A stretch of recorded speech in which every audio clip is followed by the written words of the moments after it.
Good morning, Nigeria. Good morning, Africa. Good morning, world. My name is Barrister Pink Republic, aka the Princess of Umoku Oka, Anambra State. Today, hey, Alibaba, you don't break slates without making investigation. Another time, what did I say? I say, Alibaba, you break slates without making investigation. So Alibaba went on the internet and he wrote, a man can decide not to marry a woman even if after he had promised to do so. That's in quotation. Alibaba says as he draws an example between Joseph and Mary in the Bible. A promise to marry, according to him, is an unbalanced platform to rely on when grave issues are concerned. A woman can agree to marry you and find out that your staff of office has been decommissioned and decide to opt out. You can't bandy a victim's card of after you promised. A partner can also call off a relationship even after the bride price has been paid because of something she just found out. Before a promise to marry is tendered, please tender yourself to genotype and blood group verification. If it becomes clear after a promise is carved out of you and she is AS and you are SS, don't listen to any "what God cannot do does not exist" advisory. Flee fast and furiously. If he is violent and physically expresses himself when upset, it's not a red flag. It's God talking to you. Run. Oh, if she's also like that too, like 0000, let your head talk to legs and quickly too. Maybe you later discovered after he dropped on a meal and proposed that he is intimidated by your career strides. If you don't vamoose, that knee will be on your career or your neck soon. Finally, it is not by force. Don't go jumping off any third mainland bridge because someone changed their minds. When you get to the next bridge, you cross it, but be alive. As for you, after you told him to F off and told him he's too full of himself, he should not get lost and must really think he's all that. How do you want us to talk to him that you were just upset? Or what else? Or what does it? I think he spoke a language there. Mean Yoruba language. He said Otinwa Jorari Boju. So he spoke well here. When I said he broke slates and he shook the tables, because promise to marriage, there are different categories to it, right?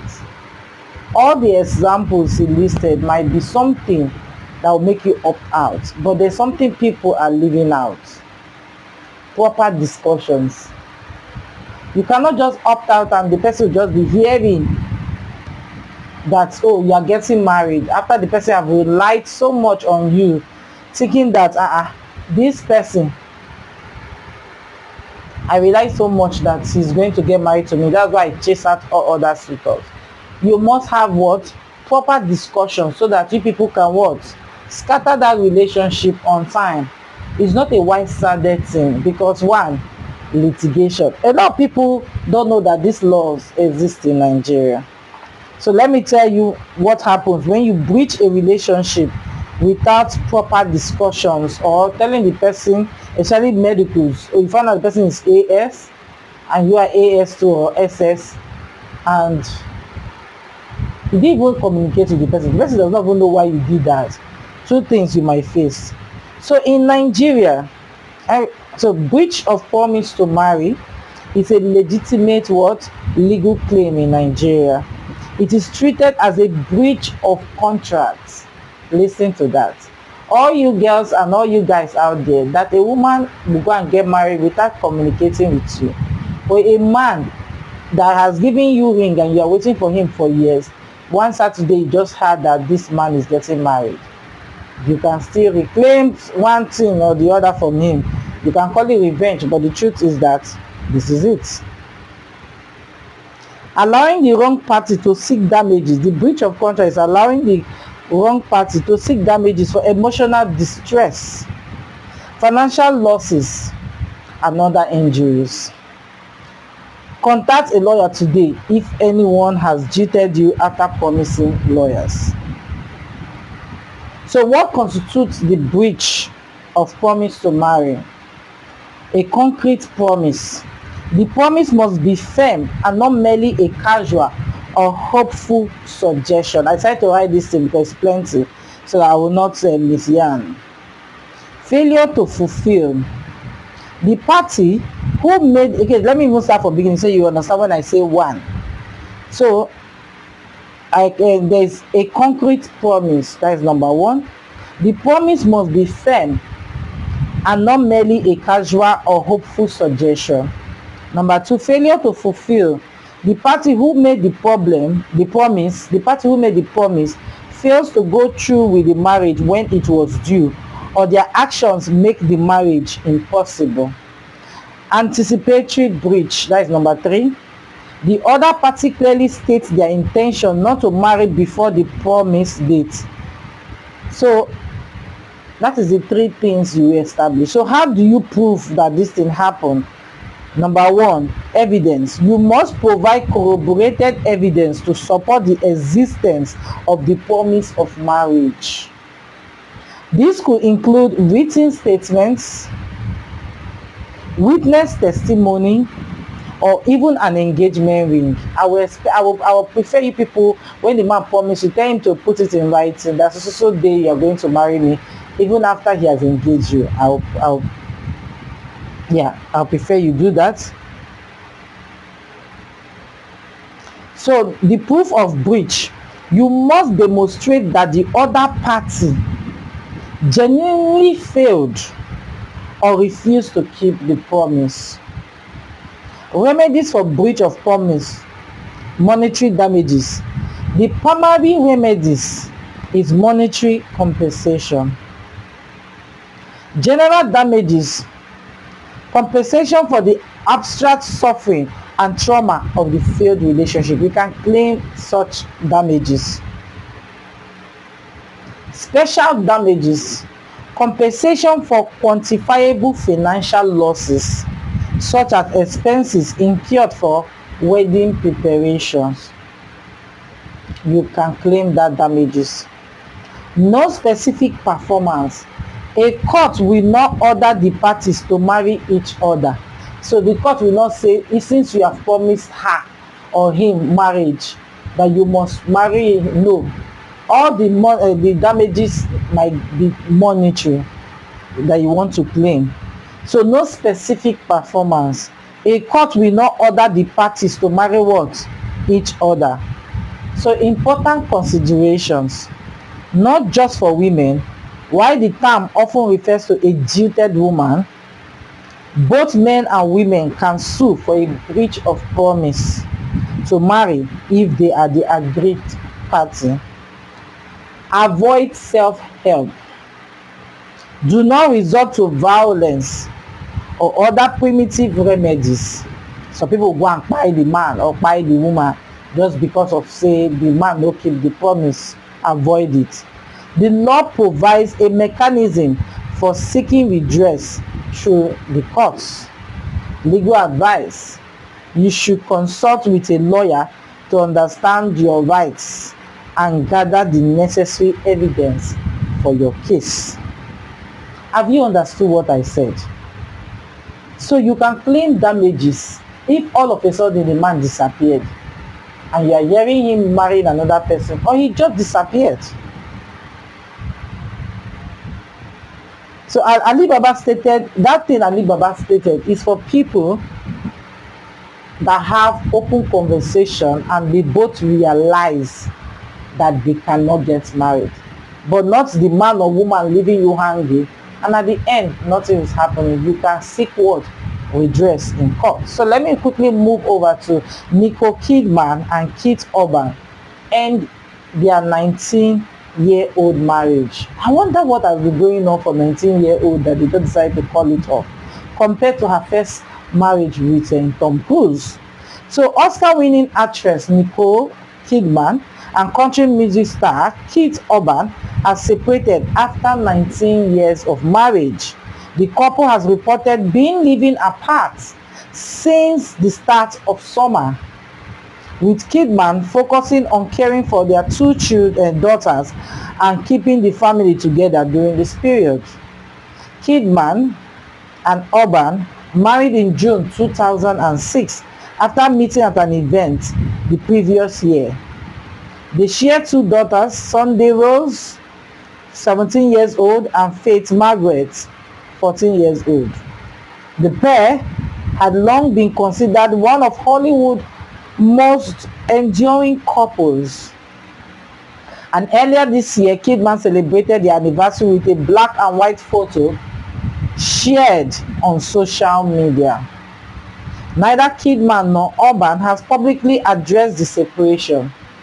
Kidman was previously married to actor Tom Cruise from 1990 to 2001, and the couple has two adult children together.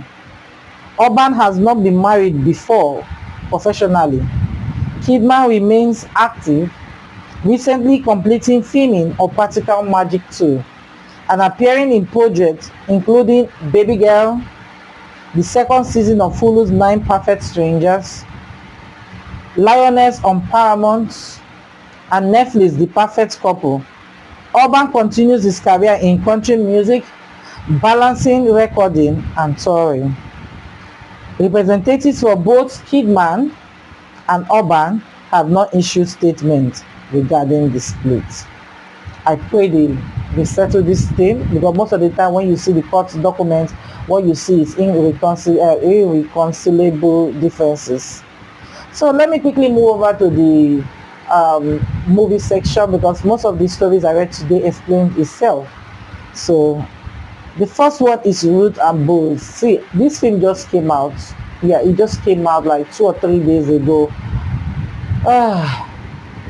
I felt a sign of peace watching this movie, because this movie is like one of all these old movies we watch whereby a girl is in distress, the man recognizes her love. You know, that kind of love people have been looking for in those days is now here. These are the kind of love I love. I love such love stories. I felt, see, you really enjoyed it, because the girl was going through a lot, especially a musician. Musicians are exposed to fake record labels, forcefully making them do things they're not supposed to do. So she ran. Even Babyface was in the movie, and this movie at the end, you can just imagine a record label killed her caregiver's husband and son just to get through to her. So people are just natural born killers. So you need to watch this movie. It's a very lovely movie. I need to lift up your faith, especially if you have lost hope loving people. You really love enjoying watching this movie. Then Beauty in Black season 2. Remember, season 1 was tough. How a prostitute turned out to be a missus to heir of an empire, you know. And it continued that she has to deal with the family. You know, Kim, I think Kim is her name. She's facing a lot with the family, but you know, the man tried to put her through. And you know, the man that made her his wife, even without a prenup, is going through, is suffering from cancer, and he just felt that he was dying. I don't know. This Beauty in Black and the Ruth and Boaz is also by Tyler Perry. Is one of his movies. He produced these 2 movies. You really enjoy watching this movie. I can tell you for free. Then the Real House of Orange County season 19. Look, for a while I didn't want to discuss about this, but Katie is a disgrace. You're a mother, you're a wife. It's a disgrace that you can lie on national TV. Even when they put you on lie detector, you still lied, as in you failed woefully, and you keep lying. Katie, please don't come back. Since you say you don't want to be around them, please, I'm begging you, I'll be on my knees. The people in the US should donate money for Katie, not to come back to the show, because that is not a good example. This woman can lie to her teeth. And Tamara, sometimes she's fair weather. If you ask me, Tamara, after this season, Tamara too should not come back. She's toxic. She's toxic. Once upon a time in the show, I don't know if she was removed or she decided to step back, but she didn't come back for that season. You can see how the season was going. But Tamara, she know how to stir the pot. She know how to bring out things that are not there. This person was fat and trying to copy me or trying to be like me. Come on, Tamara. You are becoming toxic and you're saying you're going through therapy. Your therapy to me is not working, because you are fair weather. 1 minute you are in, 1 minute you are out. Please, Tamara, please don't do this, please. Sometimes you'll be good with the women, and sometimes you just want to stir the pot. To me, sometimes it is not necessary to do that just to get content. To me, I'm seeing you trying to create content. So if you are following the Real Housewife of Orange County, just like myself, you understand what I'm saying. Tamara, after this season 19, please don't come back for 20. And the bro preferred to be a cast member of Real Housewife of Beverly Hills, because she says she stays very close to Beverly Hills than in the Orange County. They are all in LA, Orange County and in Beverly Hills. They are all in Los Angeles, but different towns. So I don't really know how to, because I woke up this morning, I was not really feeling fine, but I hope you enjoyed your Independence Day. So people say they are not celebrating, but you have to celebrate as far as you are in Nigeria. I think we share the same Independence Day with China. Yes, the Republic of China. So they are celebrating. We should also celebrate too. So happy post-independence. I hope you all enjoyed yourself. And I know I'm going to get better and my energy will come back better like the way I was. So don't forget to shop with us at Antonia Supermarket, 87B Olani Street, near Okoba, Lagos. Bye for now.